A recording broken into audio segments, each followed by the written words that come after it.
The room was built for power, not comfort. Dark walnut walls absorbed sound. The long table gleamed beneath low golden light, and every man seated around it understood that what was said here never left these walls. Outside, the city pulsed with neon and noise, but inside, everything was controlled, measured, precise, just like the man at the head of the table.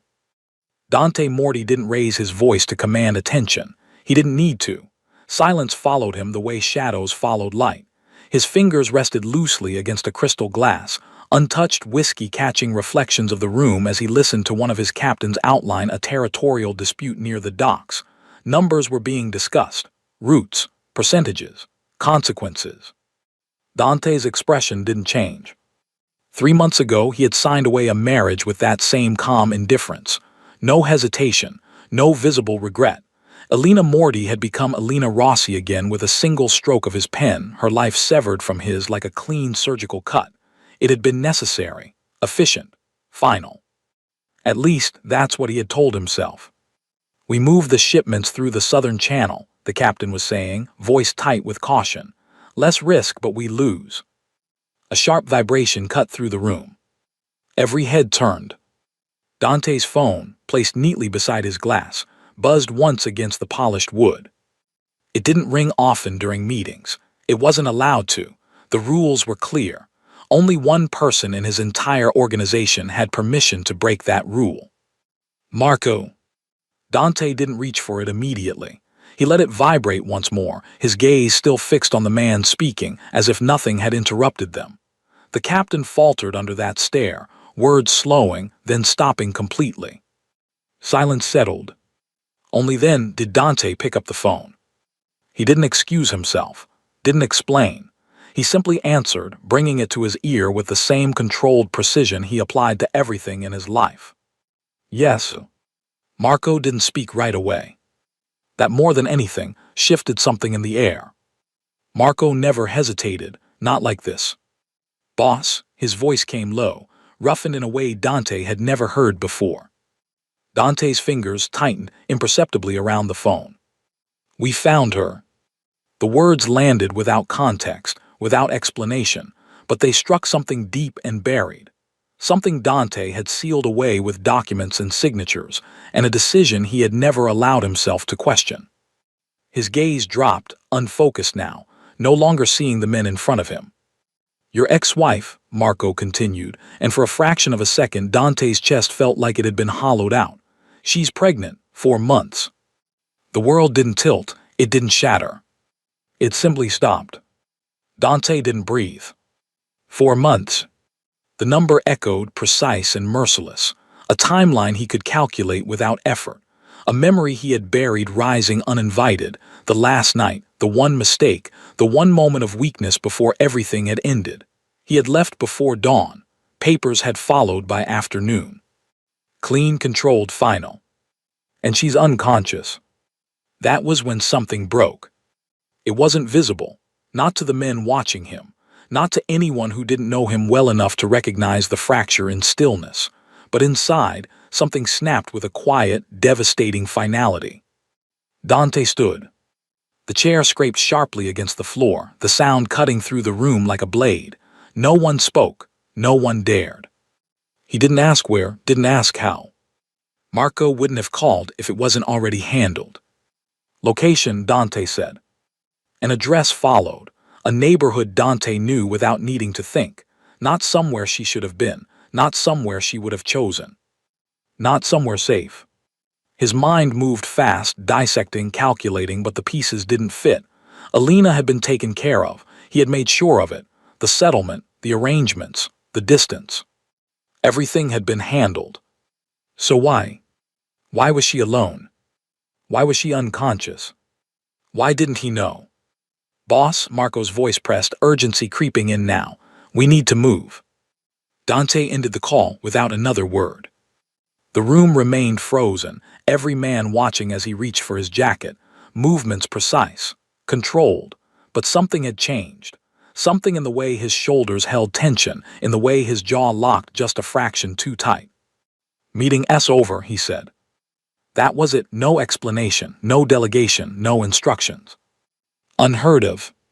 One of the older men shifted slightly. "Dante, the docks." "Handle it." The tone wasn't raised, but it carried weight, finality, a warning. No one spoke again. Dante walked out.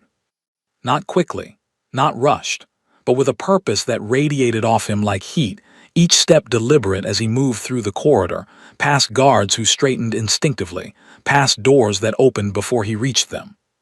The elevator ride was too slow.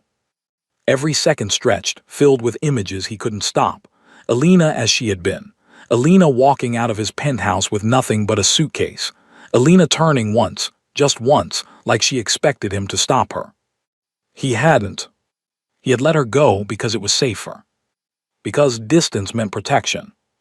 Because love was a liability he couldn't afford. 4 months. The doors opened. Cold night air hit him as he stepped outside. The city loud again, alive again, but it felt distant, irrelevant. A car was already waiting. Marco had anticipated him. Dante slid into the back seat, the door closing with a heavy, final sound. The engine roared to life instantly, tires biting into the pavement as they pulled into traffic. He stared out the window, but he wasn't seeing the city. He was seeing a woman lying unconscious somewhere in the dark, carrying his child. And for the first time in years, Dante Morty didn't feel in control. He felt something far more dangerous. Fear.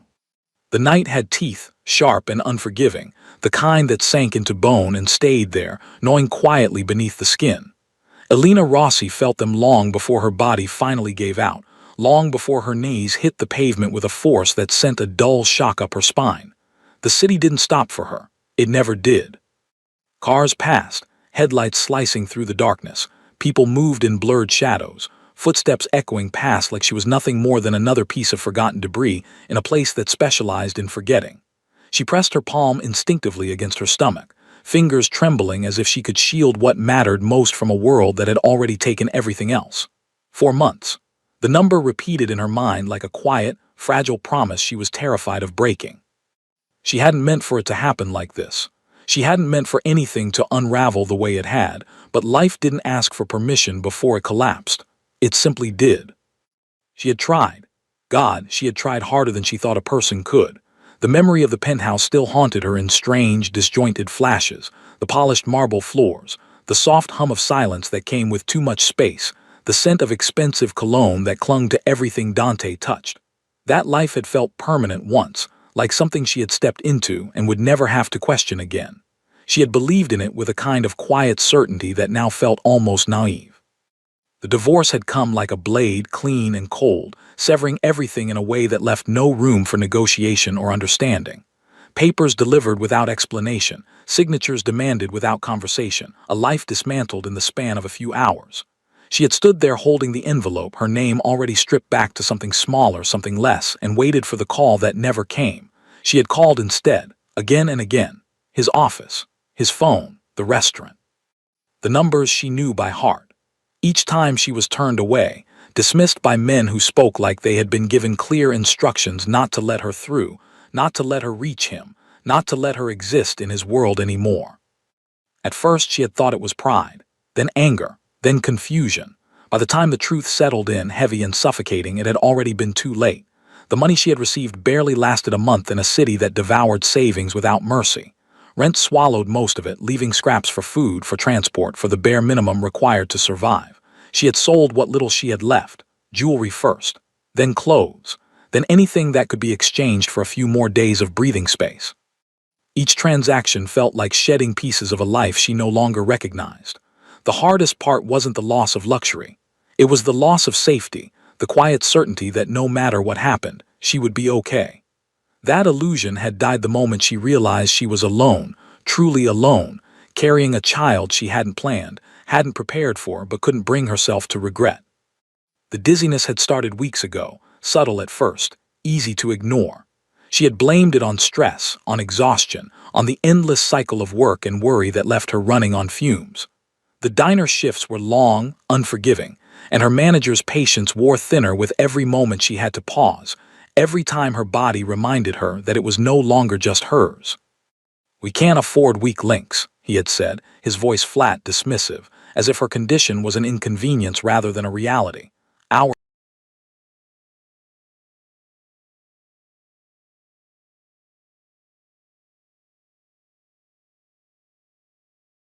disappearing faster than it came in. Food became optional, something she rationed, something she pushed aside when the numbers didn't add up. The baby needed nutrients. The baby needed care. The baby needed a mother who wasn't constantly calculating whether she could afford to eat or save the money for something more important. But the math never worked in her favor. She hadn't eaten since yesterday. Half a sandwich someone had left behind, stale and forgotten, but it had been enough to keep her going a little longer. Not enough, though. Never enough. Her vision blurred as she tried to stand, the world tilting at an angle that made no sense, streetlights stretching into long, distorted streaks of gold. She reached for the edge of a nearby bench, fingers scraping against cold metal, but her grip slipped. Her body followed. The impact with the ground was distant, muffled, like it was happening to someone else. Sound faded next, the city's constant noise dissolving into a dull hum that echoed somewhere far away. She became aware of her breathing, shallow and uneven, each inhale a struggle, each exhale a quiet surrender. For a moment she thought of him, not the man he had been at the end, cold and distant, but the man she had fallen in love with, the one who had looked at her like she was something rare, something worth protecting. It was a dangerous thought, one she usually avoided, but in that moment, as darkness crept in from the edges of her vision, it felt unavoidable. Dant. The name slipped from her lips, barely a whisper, more breath than sound, but it carried everything she hadn't said, everything she had buried under layers of hurt and silence. Her hand tightened over her stomach. "I'm trying," she murmured weakly, though she wasn't sure if she was speaking to him or to the life growing inside her. "I'm really trying." The words broke apart as her strength gave out, her body finally surrendering to the exhaustion she had been fighting for weeks. The cold seeped into her bones as she lay there, unmoving, the world dimming to black. The last thing she felt was a faint flutter beneath her palm, a small, fragile reminder that she wasn't alone, even as everything around her disappeared. The car didn't slow when it turned into the narrow street. It sliced through the darkness with a quiet, controlled aggression, headlights sweeping over cracked pavement and shuttered storefronts that looked like they had long since given up pretending to belong to a living city. Dante didn't speak from the back seat. He didn't need to. The tension in the air was command enough, thick and suffocating, coiling around every man inside the vehicle like a warning that something had shifted in a way none of them fully understood yet. Marco sat in the front, jaw tight, eyes scanning every shadow as if expecting the night itself to fight back. "Up ahead," he said finally, voice low, careful, as if raising it might shatter whatever fragile thread still held the situation together. "Left side, near the bus stop." The car eased to a stop, but Dante was already moving before it fully settled, the door opening with a sharp, decisive motion that broke the stillness of the street like a gunshot. Cold air hit him, sharp enough to sting, but he barely registered it. His focus had narrowed to a single point, a shape on the ground that shouldn't have been there, that didn't belong in a place like this, in a life like this.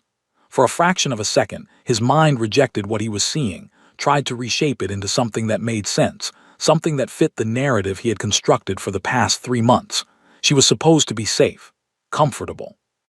Distant, yes, but protected by the very systems he had built to ensure nothing touched what was his. That had been the logic.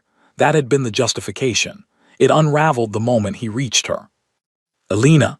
Her name came out quieter than expected, almost swallowed by the night, but it carried something raw, something unguarded that didn't belong to the man people feared. She didn't respond. Of course she didn't.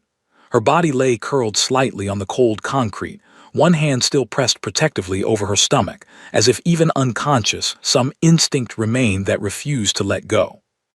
Dante dropped to his knees beside her without hesitation, his coat brushing against dirt and gravel, something he would have noticed once, something that would have mattered once. It didn't now. Nothing did except the faint, shallow rise and fall of her chest and the unnatural pallor of her skin under the streetlight's harsh glow.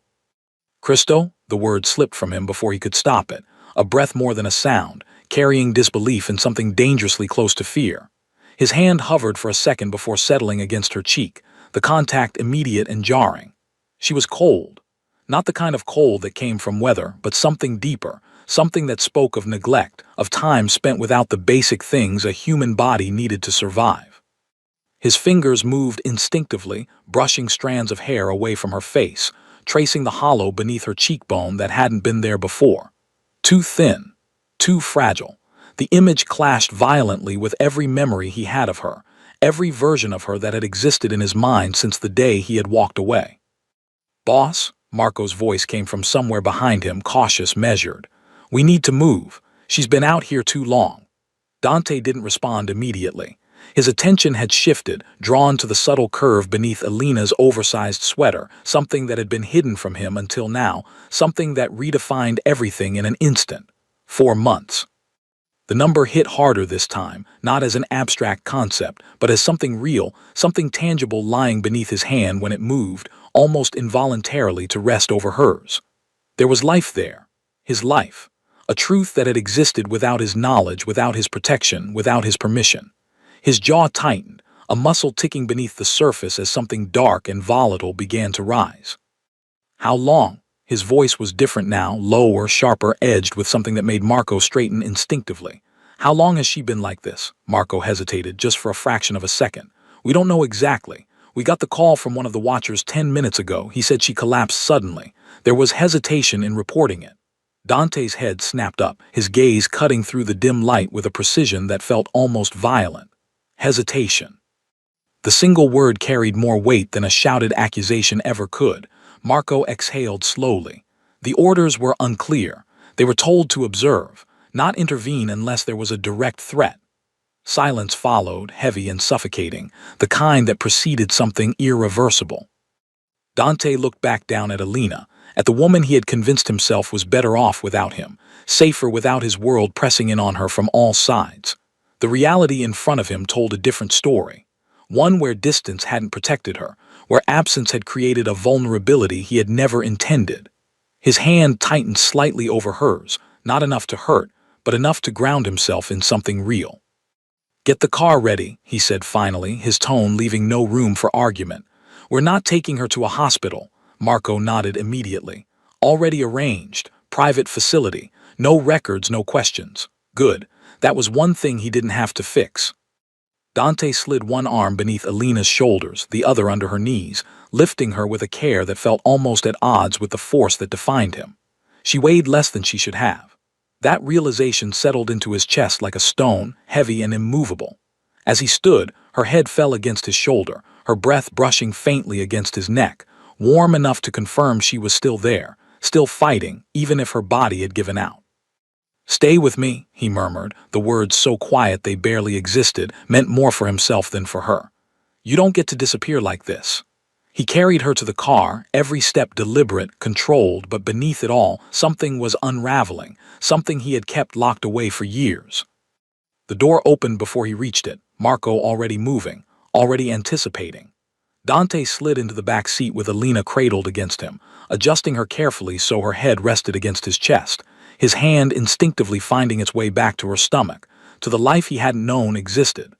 The door shut, sealing them inside a space that suddenly felt too small, too confined for everything pressing in on him. "Drive," he said, and the car surged forward immediately, tires gripping the asphalt as the city blurred past. Dante didn't look up. His gaze remained fixed on Elina's face, memorizing every detail, every change, every sign of what had been taken from her in his absence. His thumb brushed lightly against her wrist, searching for a pulse he could feel, something steady, something certain. It was there, faint but present. That should have been enough. It was. Because beneath the relief, beneath the urgency, something else had taken root, something far more dangerous than fear.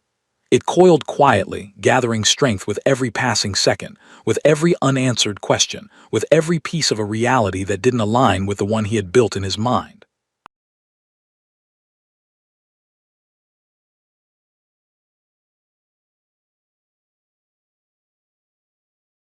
Allowed her to fall this far, to reach this point without intervention, without support, without him knowing.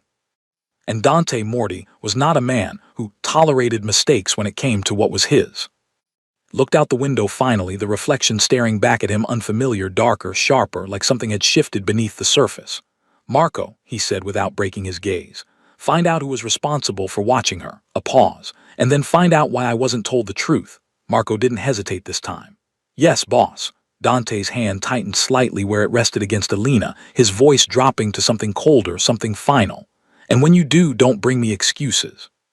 The car sped through the night, carrying them towards something that could no longer be controlled, no longer be undone.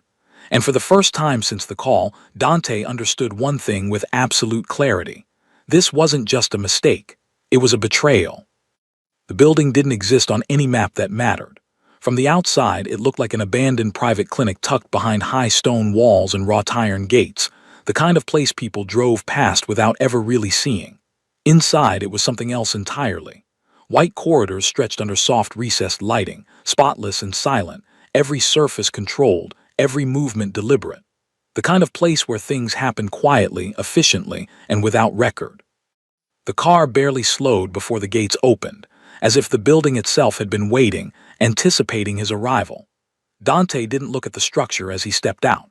He only tightened his hold on Elina, adjusting her slightly in his arms as a team in white coats moved toward him with practiced urgency. "Vitals," he demanded before anyone spoke. "Unstable but present," the lead doctor answered quickly, already gesturing for a gurney that was unnecessary. Dante didn't release her immediately. His gaze locked onto the man's face, measuring him, weighing whether he was worth trusting in the next few minutes that would decide everything. "She's been without proper nutrition for days," the doctor continued, careful but honest.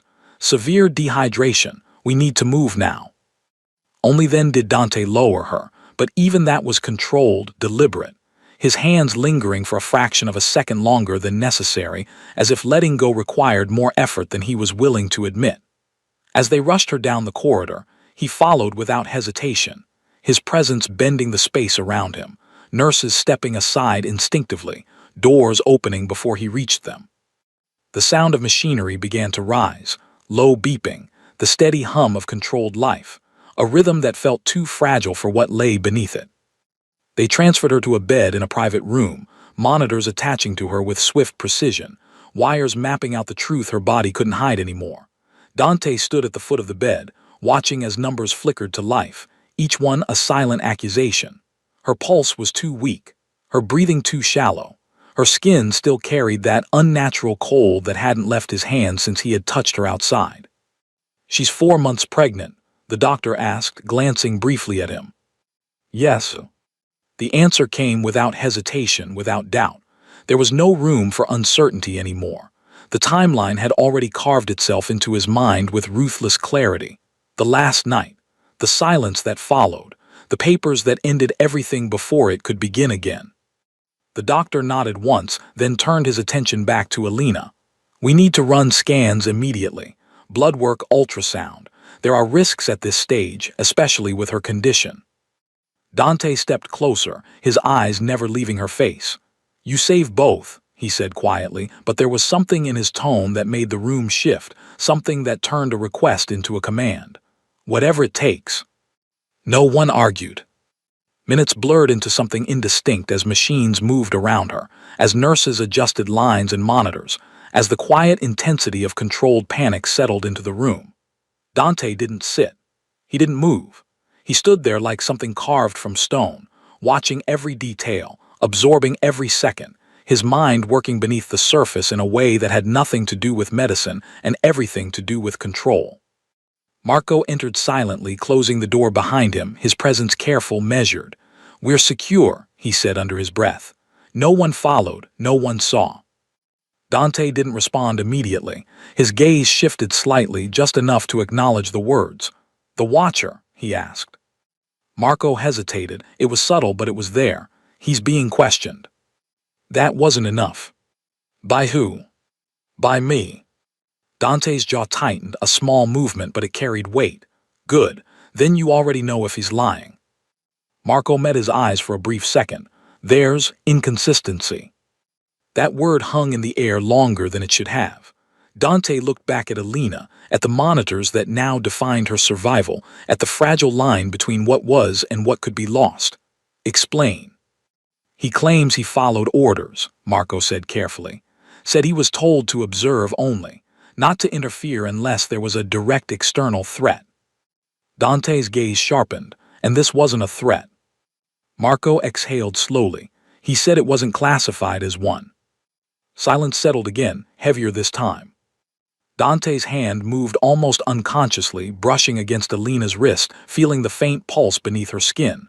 Still there, still fighting, but barely. "That's not my order," Dante said finally, his voice lower now, quieter, but carrying something far more dangerous than anger. "I don't leave what's mine unprotected." Marco didn't argue. He couldn't, because they both knew that was true. The doctor returned then, holding a tablet, his expression tight but controlled. "We've stabilized her for now," he said, choosing his words carefully. "But she's severely malnourished. Her body is under extreme stress. If we hadn't gotten her here when we did—" He stopped. He didn't need to finish. Dante's gaze didn't shift, but something behind it did. Something cold, something calculating. "The baby," he said. The doctor glanced at the screen. "Heartbeat is present, stronger than expected given the circumstances, but it's fragile. They both are." Fragile? The word didn't belong in Dante's world. He stepped closer, his hand resting lightly against the edge of the bed, close enough to touch her, but not quite. "Fix it," he said quietly. "Whatever she needs, food, treatment, specialists. You don't stop until she's stable." "We'll do everything possible." "That's not what I said." Dante's eyes lifted, locking onto the doctor with a precision that stripped away any illusion of control. "You don't stop." The doctor nodded quickly, understood. As the room settled back into its controlled rhythm, Dante remained where he was, watching her, studying the changes, the damage, the cost of 3 months he had believed were safe.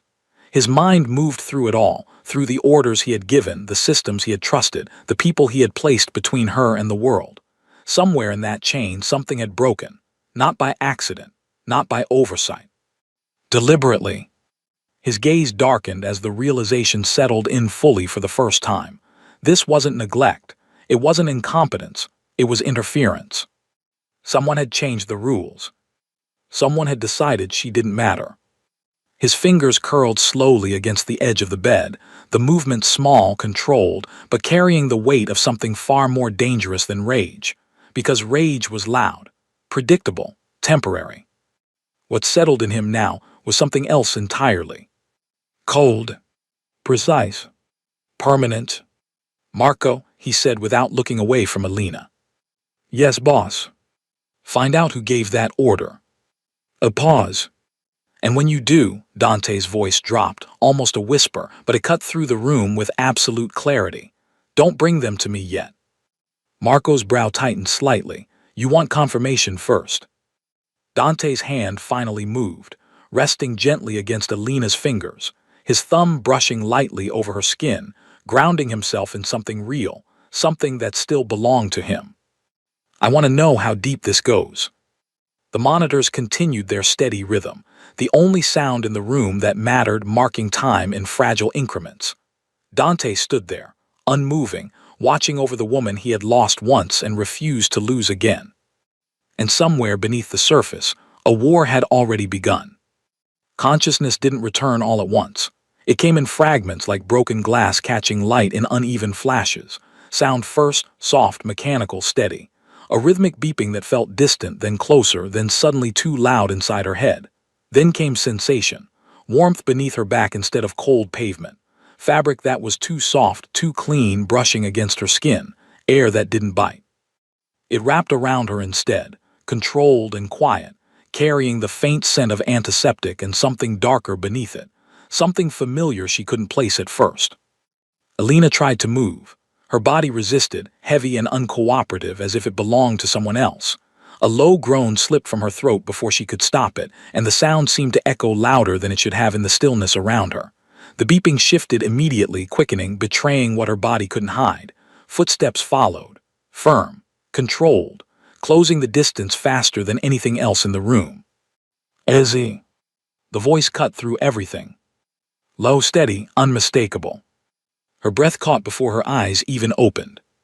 For a moment she thought she was dreaming. Her mind had played cruel tricks on her before, conjuring memories of a life she had lost, replaying moments that felt too real to be false. But this felt different. There was weight in it, presence, the kind that didn't disappear when she blinked. Her eyelids lifted slowly, reluctantly, the light forcing her to squint before shapes began to form. White ceiling, clean lines, a room she didn't recognize, and then him.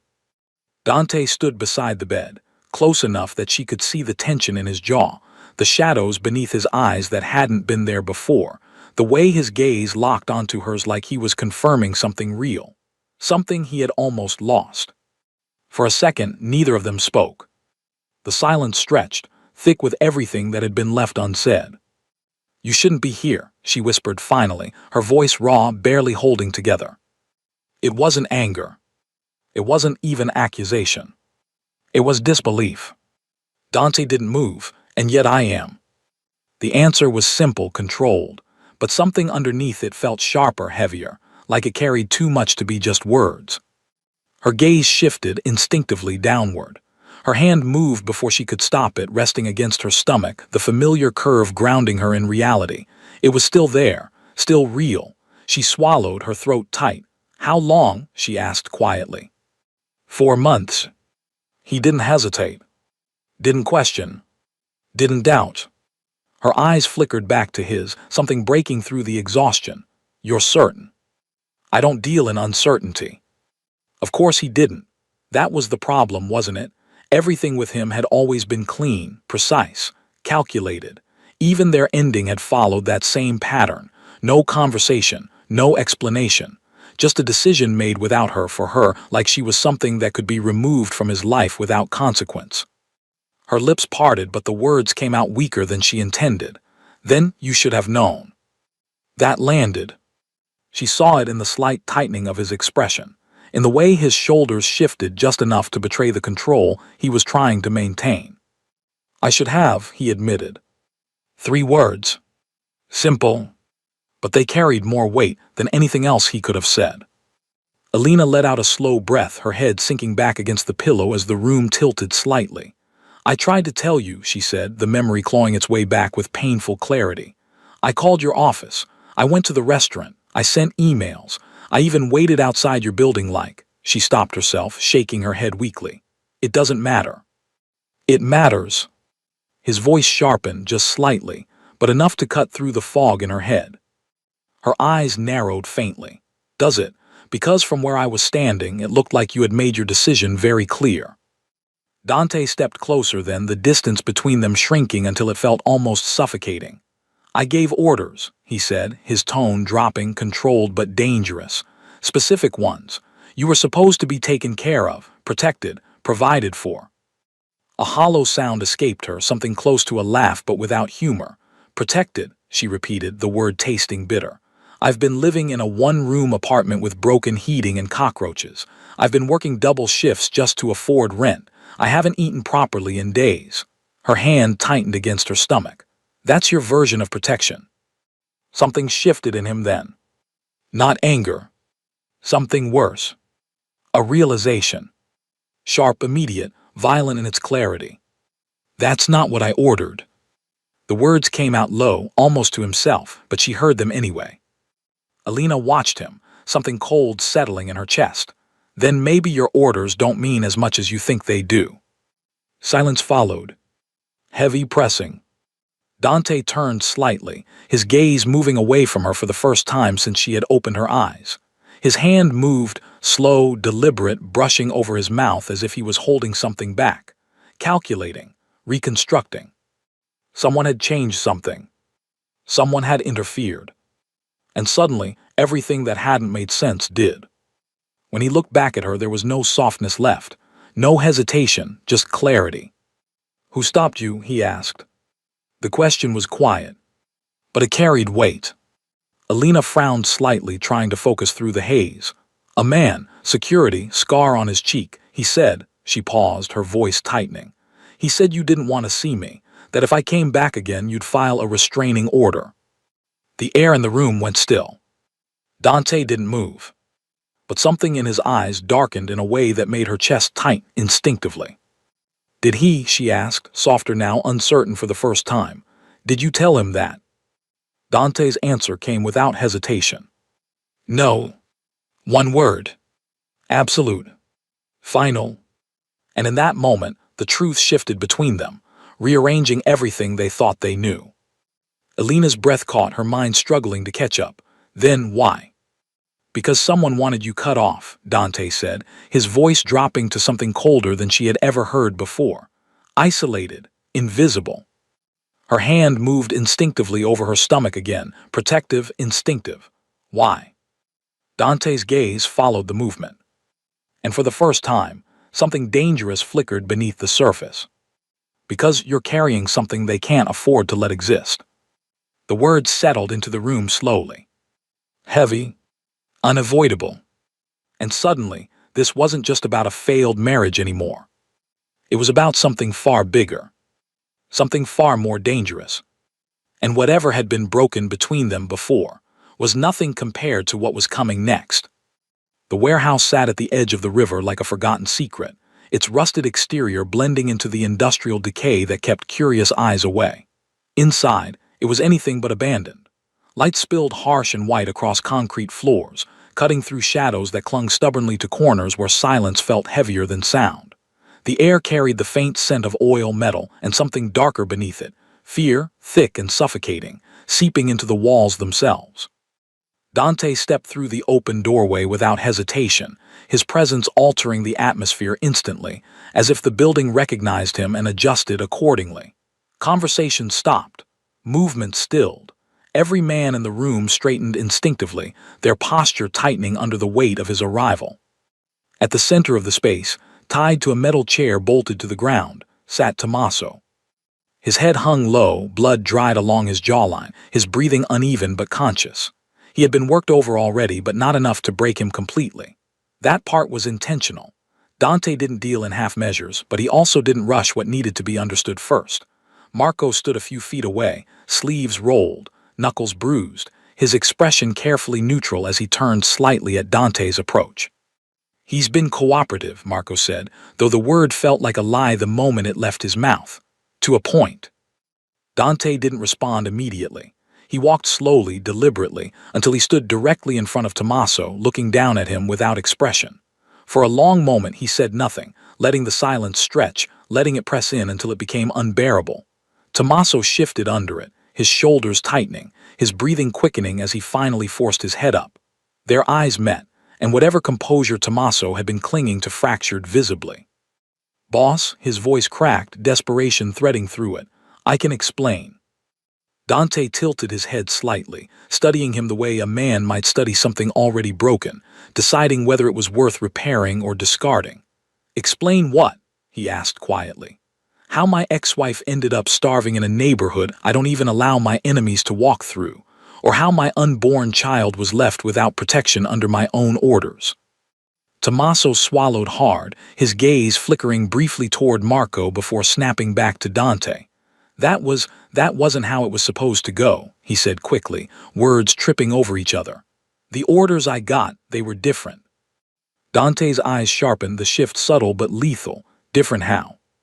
"I was told to cut her off," Tommaso said, the words spilling faster now as panic took hold. "No contact, no support beyond the initial settlement. I was told she needed to disappear from your life completely, that it was your decision, your direct instruction." A low, humorless sound escaped Dante, something that didn't reach his eyes. "And you believed that?" Tommaso hesitated, just for a second, but it was enough. Yes," he said, though the answer lacked conviction. "You wanted her gone, everyone knew that. The divorce, it was clean, final, it made sense." Dante stepped closer, the distance between them closing until the air itself felt suffocating. "You don't get paid to think," he said softly. "You get paid to follow my orders exactly as I give them." Tommaso's breath hitched. "I did." "No," Dante's voice cut through him, precise and final. "You followed someone else's." Silence fell again, heavier than before. Tommaso's eyes flickered, something shifting beneath the surface. Fear, yes, but also something else, calculation. The kind that made Dante's expression go colder, not warmer. "Who gave you the order?" Dante asked. Tommaso shook his head immediately, too fast.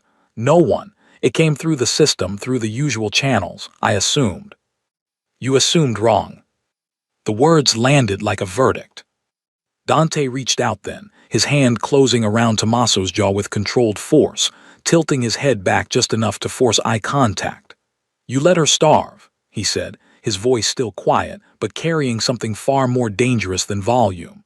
"You let my child grow inside her without protection, without resources, without anything I specifically ordered you to provide." Tommaso's hand strained uselessly against his restraints. "I didn't know." "You didn't care." The correction was immediate, brutal in its simplicity. Tommaso's composure shattered then, desperation flooding his expression. "It wasn't just me," he blurted out. "There were others. Orders came from higher up. I was told not to question it, that it was above my level, that if I interfered." Dante's grip tightened just slightly, enough to make the man wince. "Higher than me?" he asked, and there was something almost curious in the way he said it, as if the concept itself amused him. Tommaso hesitated, and in that hesitation, Dante found his answer. "Who?" he repeated. Silence. Longer this time. Tommaso's eyes dropped, his shoulders slumping as if the fight had finally drained out of him. "I don't know the name," he said hoarsely. "I swear. It came through encrypted channels, routed commands, but the payment, it wasn't standard. It came from outside, from accounts tied to the Russo family." The name hung in the air like a spark in dry grass. Marco shifted slightly, his expression tightening, but Dante remained still. Perfectly still. Russo. That wasn't a mistake. That wasn't coincidence. That was war.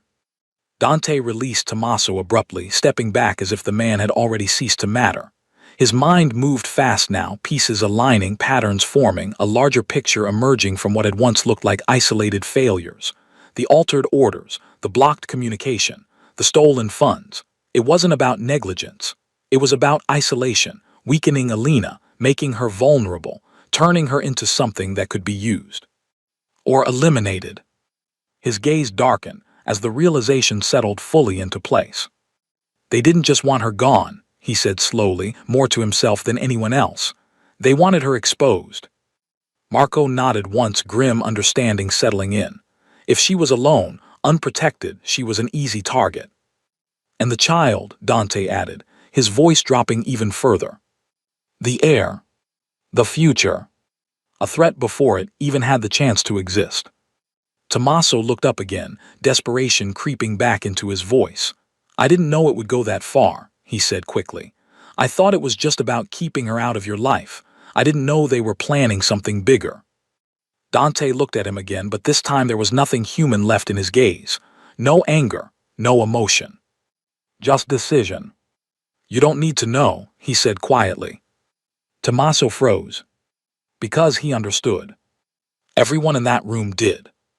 Dante turned away, already moving toward the door, his mind no longer on the man behind him, but on what came next, on what had already been set in motion, on the fact that someone had reached into his world, had touched what was his, had tried to erase something he hadn't even known existed yet.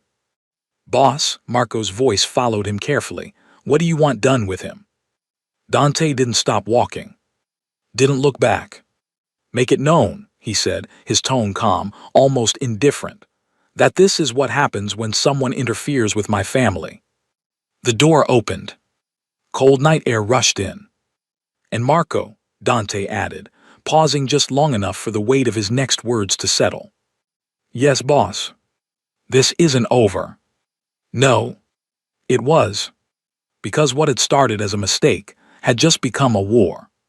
The hospital had been locked down so tightly, it no longer resembled a place meant for healing, but a fortress under quiet siege, every corridor guarded, every entry point controlled, every nurse and doctor moving with the subtle awareness that they were being watched not just by security cameras, but by men who answered to a power far beyond the law. Dante stood behind the glass of the private ICU room, his reflection faint against the sterile brightness inside, his eyes fixed on the woman lying motionless beneath layers of machines that breathed, monitored, and whispered the fragile truth of her condition. Elina looked smaller than he remembered, not physically, but in a way that came from absence of strength, of warmth, of the quiet defiance she used to carry even when she stood beside him in rooms filled with men twice as dangerous as anyone here. Now she was still pale, caught somewhere between life and something dangerously close to slipping away. And for the first time since the call at 10 o'clock, Dante felt something unfamiliar press against his control, something sharp and unwelcome that he refused to name. The steady rhythm of the monitors was the only sound that mattered, each pulse a reminder that she was still here, still fighting even in silence, and beneath that another truth settled deeper with every passing second. The child she carried was fighting too. For months, long enough to exist, long enough to matter, long enough for someone to want it gone. Dante's jaw tightened almost imperceptibly as his mind traced the chain of decisions that had led here, each one colder than the last, each one justified at the time, each one now unraveling under the weight of what had been hidden from him. He had signed the divorce papers with precision, cutting Elina out of his life, as if removing a weakness, believing distance would keep her safe from the world he controlled, from enemies who watched his every move for a single mistake. Instead, that distance had become the opening they needed. Marco approached quietly, but Dante had already registered his presence before the first step echoed across the floor. "Security is doubled," Marco said, his voice low, controlled, but carrying tension that hadn't been there before. "Outer perimeter, inner corridor, even the staff rotations. No one gets in without being cleared 3 times." Dante didn't look away from the glass. "They already got close once," he said, his voice calm, but there was something beneath it now, something colder than anger. "That means they had help." Marco didn't argue. He didn't need to. They both knew the truth was never as simple as an external enemy. The Russell family didn't operate blindly. They exploited weaknesses, and someone inside Dante's structure had given them exactly what they needed. Not just access, but information. Enough to isolate Elina, enough to erase her protection without raising alarms, enough to leave her in a place where she could be found too late. "They'll try again," Marco said carefully. Dante's eyes flickered slightly, just enough to acknowledge the inevitability of it. "No," he corrected. "They'll expect her to die here." The difference mattered, because expectation created patterns, and patterns could be broken. A sudden shift in the monitor's rhythm pulled both men's attention back to the room, the steady pulse stuttering for just a fraction of a second before stabilizing again, but it was enough. A nurse moved quickly inside, adjusting something on the IV line, her hands steady, her movements practiced, but Dante noticed what others wouldn't. The hesitation, the brief glance toward the door, the almost invisible tension in her shoulders. It lasted less than a second, but it was there. His instincts sharpened instantly. "Who is she?" Dante asked without turning. Marco's gaze followed his line of sight. "New rotation," he said. "Came in with the emergency shift, cleared through hospital administration." Dante's expression didn't change, but the air around him did. "Bring me her file." Marco nodded once and stepped back, already pulling his phone out, issuing quiet orders that would ripple through layers of men trained to act without question. Inside the room, the nurse finished her adjustments and stepped away, but Dante didn't move, didn't blink, his focus locked onto the subtle details most would ignore. The way her hands had lingered half a second too long. The way she avoided looking directly at the patient after that moment of hesitation. The way her exit path brought her slightly closer to the door than necessary. It was small. Almost nothing. But in Dante's world, small mistakes were the only way truth revealed itself. Minutes passed, stretching thin with tension until Marco returned, his expression harder now, less controlled. "There's no record," he said quietly. "Not in the hospital system. Not in the staffing logs. It's like she doesn't exist." Dante finally turned, slowly, deliberately, his eyes no longer calm but sharpened into something lethal. "Then she shouldn't be in my hospital," he said. Inside the room, the nurse reached the door. Her hand touched the handle. And for the briefest moment, time seemed to tighten, compressing everything into a single fragile point where instinct and reality collided. "Stop her," Dante said. The command didn't need volume. It didn't need repetition. Marco was already moving before the words fully settled, the door swinging open with controlled force as 2 guards stepped in from opposite sides, their movements precise, blocking every possible exit. The nurse froze instantly, her composure cracking just enough to reveal what had been hidden beneath the surface all along, not fear of authority, but fear of failure. Her eyes flicked once toward Elina, then toward the IV line. And that was all Dante needed. "Don't touch anything," he said sharply as he moved forward, his presence filling the room with a force that shifted everything in it. The machines continued their quiet rhythm, but now every sound felt amplified, every second stretched thinner as realization settled into place. This wasn't an accident. It wasn't negligence. It was an attempt, and it had come closer than anyone realized. The nurse's lips parted as if to speak, but whatever she had planned to say died the moment Dante's gaze locked onto hers, stripping away whatever cover she thought she had. "Who sent you?" he asked, his voice low, controlled, but carrying the kind of weight that made lies feel useless before they were even spoken. Silence answered him, but her eyes didn't, because in them, just for a second, something surfaced. Recognition, not of him, but of the name she didn't dare say.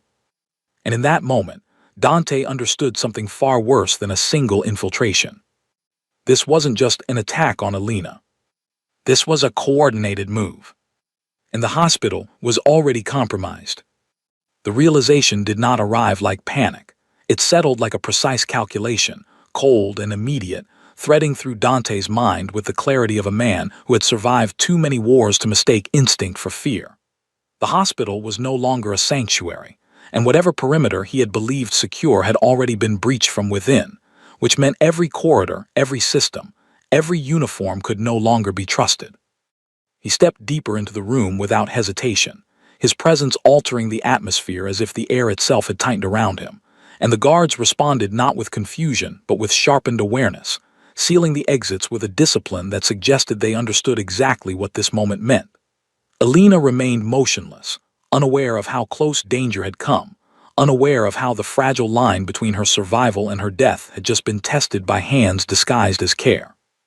The nurse tried to speak again, but the attempt collapsed under the weight of Dante's gaze, her composure fracturing in subtle ways that betrayed the training behind it. This was not an amateur. This was someone placed carefully, someone who had passed through layers of clearance not by accident but by design. Marco moved closer, his expression hardened into something that mirrored Dante's own realization, and without waiting for further instruction, he signaled for the immediate lockdown of the internal network, cutting off access points that might already be compromised. Somewhere beyond the walls of the ICU, alarms did not sound, but systems began to shift, invisible changes that would only be noticed by those who understood how power moved quietly beneath the surface. Dante's attention flicked once to the IV line, then to the monitor, then back to the nurse, mapping the sequence in reverse, reconstructing the attempt with ruthless efficiency. Whatever had been introduced into the line had not yet taken full effect, or the dosage had been interrupted, or perhaps something else had interfered with the timing. It didn't matter. What mattered was that someone had calculated this moment down to seconds, expecting the window between Elina's isolation and intervention to be enough. They had expected her to die without resistance, without witnesses, without consequence. They had miscalculated. "Clear the line," Dante said, his voice steady, but carrying a command that tolerated no delay. One of the guards stepped forward instantly, calling for a verified doctor, someone whose identity had been confirmed through channels Dante trusted personally, not institutionally. The nurse's breathing shifted, shallow now, controlled but no longer stable, and Dante saw it. The moment where certainty broke and fear began to creep in, not fear of him, but fear of what she had failed to accomplish. "Who gave you access?" Dante asked again, his tone unchanged, but the question was no longer an inquiry. It was a narrowing of options, a tightening of the space she occupied. Her silence stretched, but it was not empty. It was loaded, calculated, weighed against whatever loyalty or threat held her in place. That hesitation was enough to confirm what Dante already knew. This was not a lone infiltrator. This was part of something larger, something that had roots deeper than a single compromised identity. Marco returned with a tablet, his voice low but urgent. "We pulled what we could before the system locked," he said, placing it in Dante's hand. "There's a pattern. 3 other patients on this floor, same shift rotation, same falsified clearance markers, all critical, all unattended at some point in the last 2 hours. Dante's eyes moved across the data, absorbing it in seconds, and the implications unfolded instantly. This wasn't just about Elina. This was a sweep. A coordinated purge disguised as routine care, targeting individuals who, in different ways, connected back to him. Witnesses, allies, liabilities, threads in a network someone was trying to erase all at once. The hospital wasn't just compromised. It had been turned into a controlled environment for elimination. "Where are the other nurses?" Dante asked. "Gone," Marco replied. "No exit logs, no camera traces. It's like they were never here." Dante's gaze lifted slowly, settling back on the woman standing between his men, her silence now heavier, more dangerous than any confession. This wasn't just infiltration. This was precision. Someone had anticipated his moves, his resources, his response time, and had still chosen to act within his territory, within a space he controlled. That level of confidence didn't come from an external enemy alone.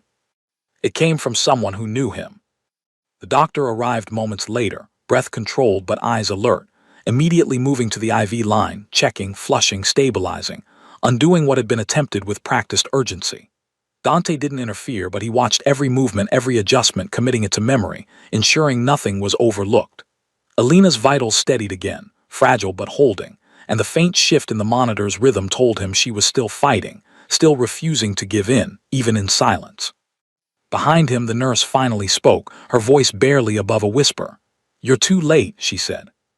Dante didn't turn immediately. He let the words settle, let them reveal what they carried beneath the surface. Too late for what? When he faced her again, his expression was no longer just controlled. It was something colder, something that had moved beyond reaction into intent. "Not yet," he said quietly. But even as he spoke, something in Marco's posture shifted, subtle but unmistakable, the kind of change that only came when new information arrived faster than it could be spoken. Dante didn't need to ask. He could see it. Whatever this was, it wasn't finished. It was still unfolding. And somewhere beyond this room, another move had already begun.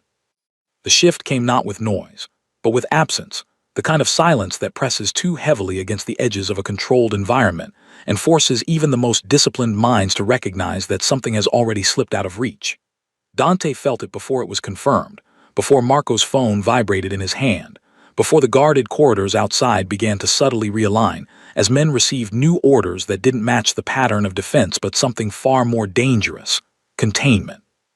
The nurse's words still lingered in the air, thin but deliberate, and for the first time since he stepped into the hospital, Dante understood that this was no longer about stopping an attempt. It was about catching something already in motion. Marco stepped closer, his voice barely above a whisper but carrying the weight of urgency that refused to be ignored. "We've got movement," he said, eyes flicking once toward the hallway before locking back onto Dante. "Lower level, maintenance access. One of our men found a body, uniform match, dead for at least an hour." Dante didn't react outwardly, but the calculation sharpened instantly, reassembling the timeline in his mind with ruthless precision. An hour ago meant this had begun before the nurse ever entered Elina's room, before the shift rotation, before the subtle disruption in the monitors. This wasn't a breach. This was an operation that had been running underneath them the entire time, layered so cleanly it had blended into routine until the moment it was meant to strike.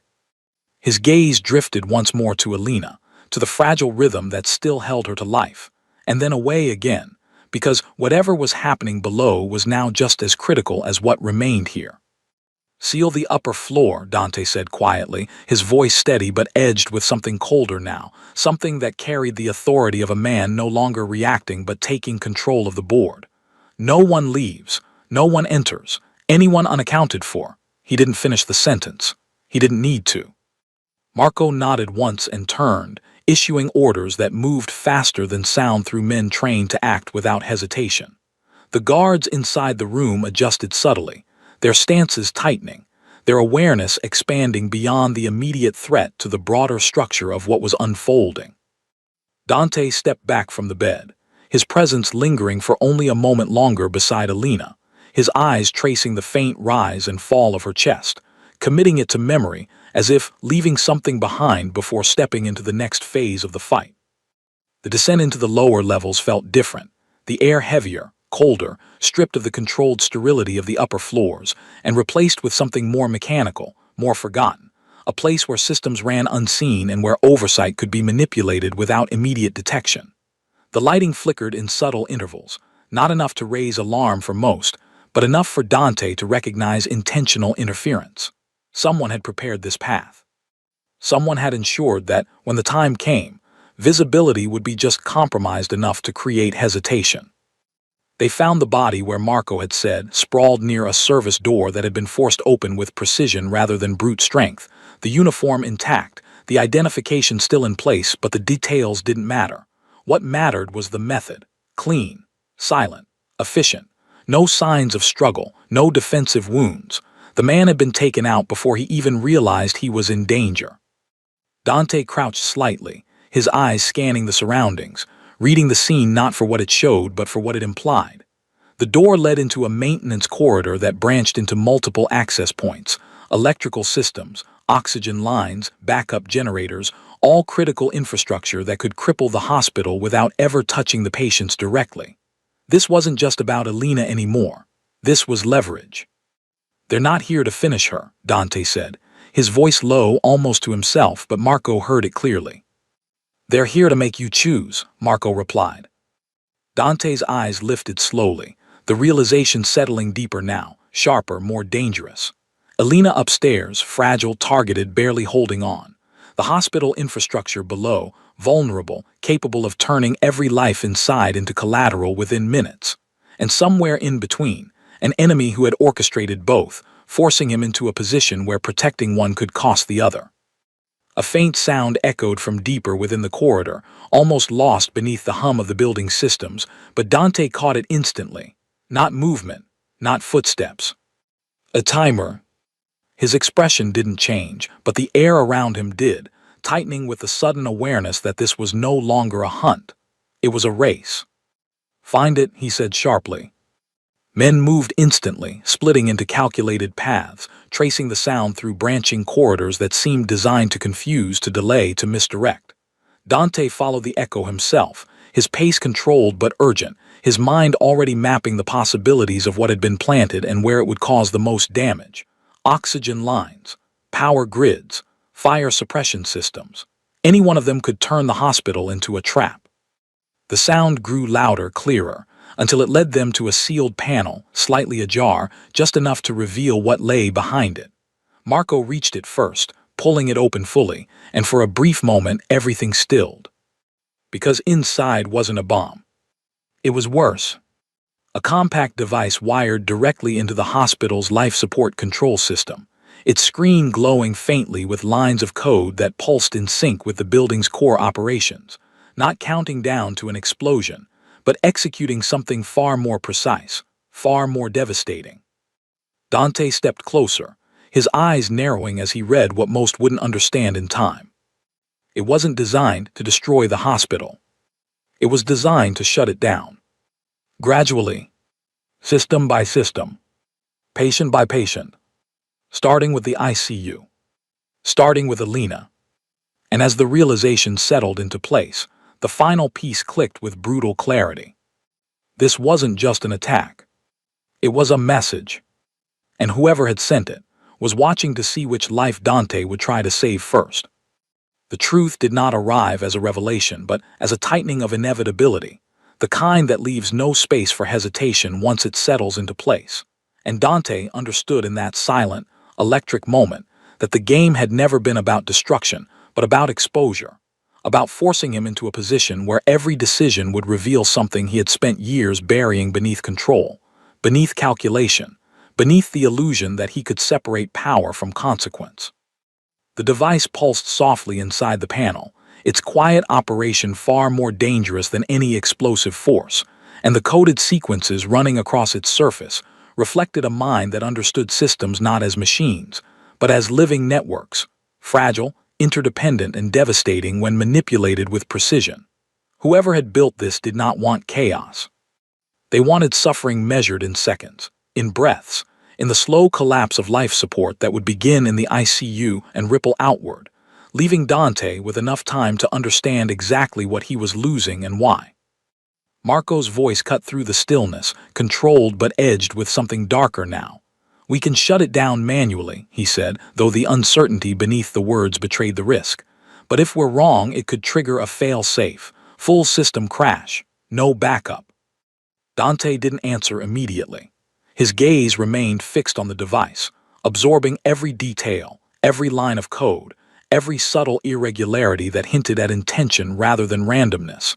And beneath that analysis, something else began to surface, something that had been building since the moment he heard Marco's voice at 10 o'clock, something that no longer allowed him the distance he had once maintained so effortlessly.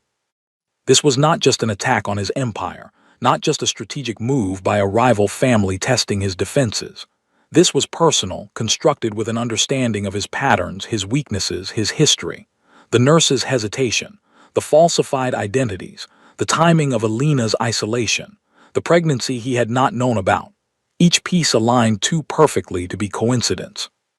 "They want you to hesitate," Marco added, quieter now. "They want you to choose wrong." Dante's eyes shifted slightly, just enough to acknowledge the truth of it, but the hesitation they expected never came. Instead, something else replaced it, something colder and far more dangerous than doubt. "No," he said, his voice low, steady, absolute. "They want me to react." The distinction mattered, because reaction could be predicted, but intention could not. He reached forward not to touch the device, but to trace the wiring path with his eyes, following its connection deeper into the system, mapping its reach, its influence, its limitations. This wasn't built to be unstoppable. It was built to create the illusion of inevitability, to pressure him into a decision before he had time to see beyond the surface.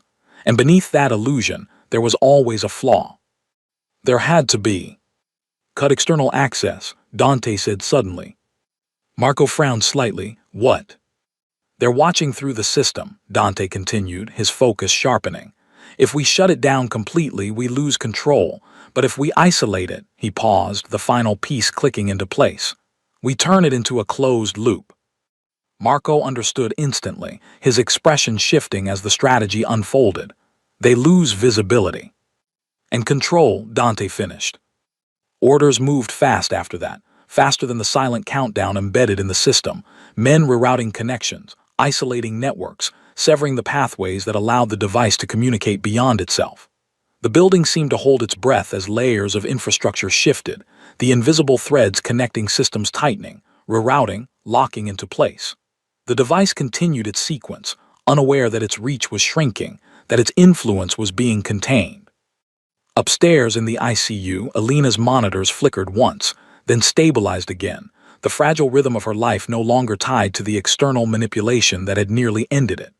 Dante felt it without seeing it, the subtle shift in the system reflecting the change below, and for the first time since the call, something inside him eased, not relief, not yet, but the absence of immediate loss. "Now," Marco said, his voice quieter, more controlled, "we can shut it down." Dante nodded once. The final command was executed with precision, the device's sequence collapsing in on itself as its connections were severed, its code dissolving into inert data that no longer held power over anything beyond its own casing. The silence that followed was different this time, not heavy, not oppressive, but clear, sharp, filled with the aftermath of something that had come dangerously close to succeeding. But Dante did not move away, because something still wasn't right. His gaze lingered on the device, not on its failure, but on its design, on the intention behind it. And then slowly, deliberately, he reached into his pocket and pulled out his phone, opening the secured channel that very few had access to. He didn't speak immediately. He didn't need to, because the message waiting there had already arrived. A single line. No sender identification. No encryption trace. Just words. She was never the target.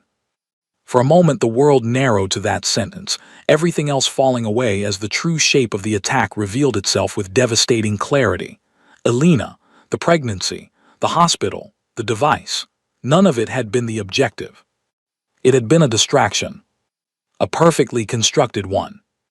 Dante's expression didn't change, but something far deeper shifted beneath the surface, something that moved beyond control into something far more dangerous. Because if Elina wasn't the target, then someone else was. And in that moment, as his mind raced through the possibilities, through the connections he had overlooked, through the single vulnerability he had left exposed without realizing it. The final realization struck with brutal precision. The attack hadn't been meant to take his past. It had been meant to draw him away from his future. Dante turned sharply, already moving, his voice cutting through the corridor with a force that left no room for delay. "Get me back upstairs," he said, but his focus was no longer on Elina alone. Because somewhere beyond this hospital, beyond the walls he had secured, beyond the systems he had just saved, the real target was already within reach. And this time, he might already be too late.